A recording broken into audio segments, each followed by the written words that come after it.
You might be wondering, why do we need standards for naming our CAD layers? And the answer is, when you have a big commercial project, your office might actually have hundreds of layers in one drawing. I kid you not. Sometimes it's just mind-boggling how many layers a project will have in a CAD drawing. Usually they're not that bad, but there are a lot of layers. So it's essential that we have a method for keeping track of what is drawn on what layer and finding what we need to find. And the layer guidelines go from general to specific. So that's your first clue when you're looking for layers in your CAD drawing. They will start with A, for example, that's an architectural thing. Or if you're looking for a structural thing, it will start with an S, and so forth. So it starts with a big general category, then it goes to a little more specific. So architectural, a wall, that's a little more specific. Some of the fields that come after that, like you see in this big long string at the bottom, are optional. You might or might not need to use all that stuff.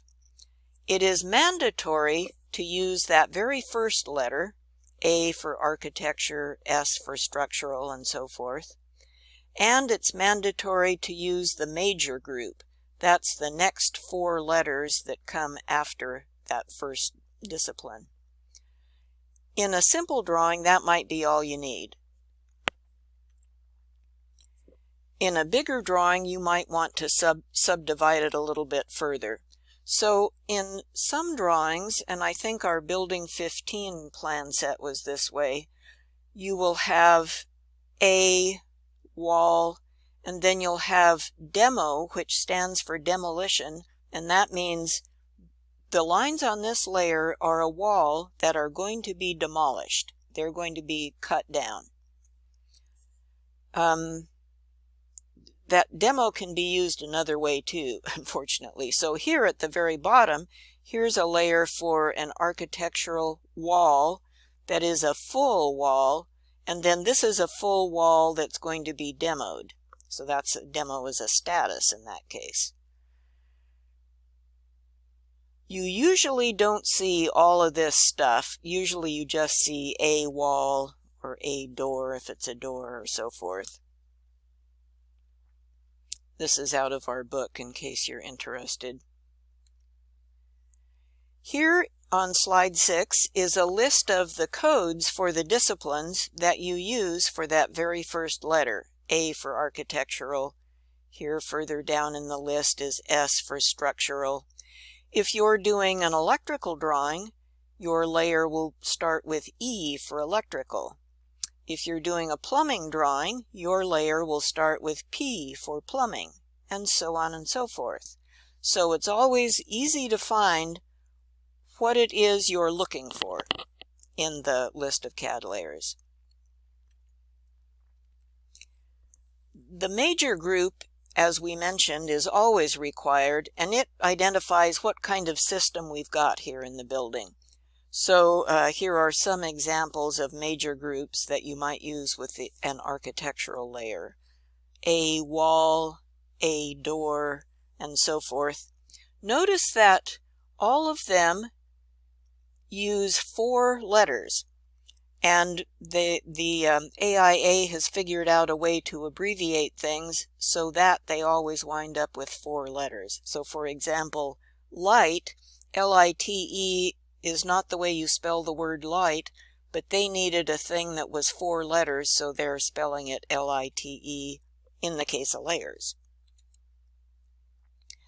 Then the minor group you might or might not need.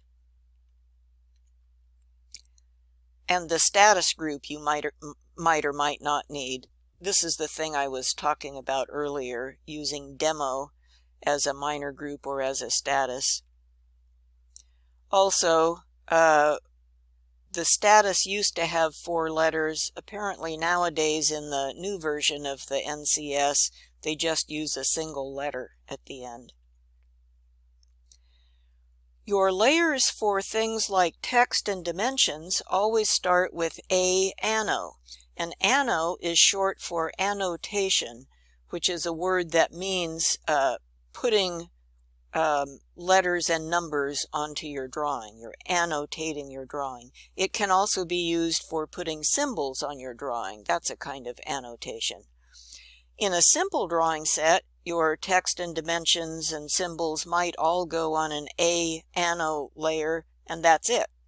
On a bigger drawing set, you might want to subdivide it like we see here. Finally, here's a little bit about plotting, which we are mostly going to ignore. Now, I want to show you a handout, a spreadsheet that I have put into your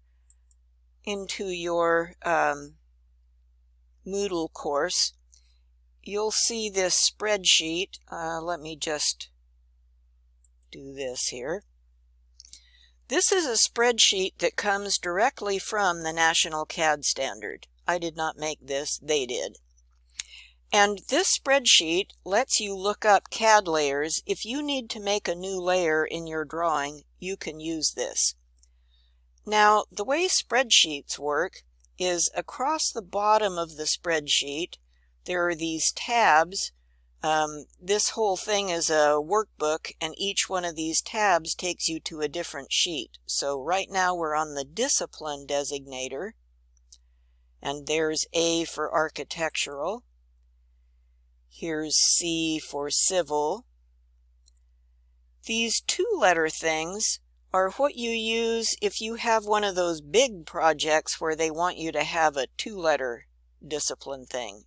We won't be using any of those because that's just for a really big project. We're going to be using A for architectural, C for civil, and so forth. Now, let's go over to the next tab, the major groups. So I'm going to click on this tab at the bottom, and here are the major groups. Let's grab our scroll bar and scroll all the way down and see if we see wall. Yep, there's wall right there. Let's see, what would we do for doors?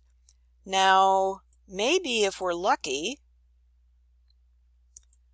maybe it's under D for doors, scrolling down. Oh yes, good, so that's good, there's doors.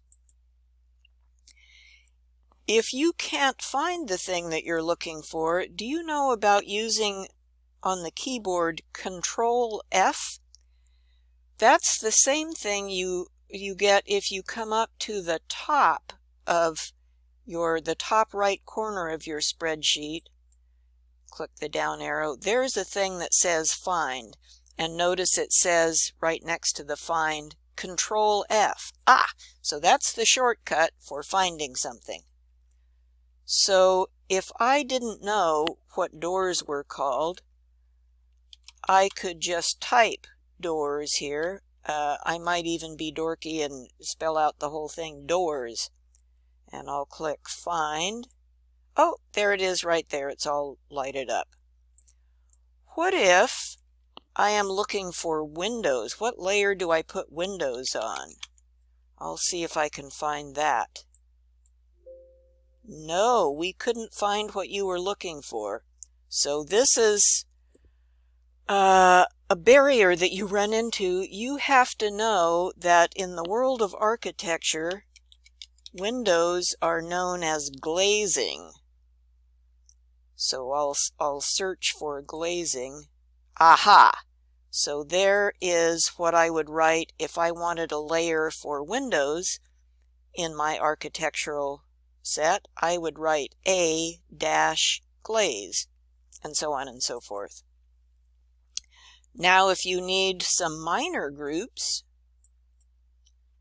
what about demo? Is demo in here? I'm going to do a find and see if demolition is here. Nope. What if I just type demo? Nope. So it looks like they are putting demo in the status field. So now I'm going to click this tab over here. Demolish.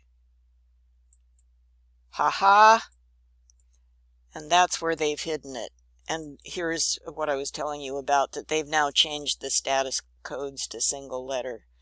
So don't stress out about this big old spreadsheet thing here. I'm just giving this to you as a resource in case you are in an office where you are needing to make some new layers, and maybe you know the discipline, but you don't know what major group it is. You can cruise through this list of major group names and find the one that you're looking for, and have a layer that is too standard. So this is in your Moodle course. You are welcome to download it.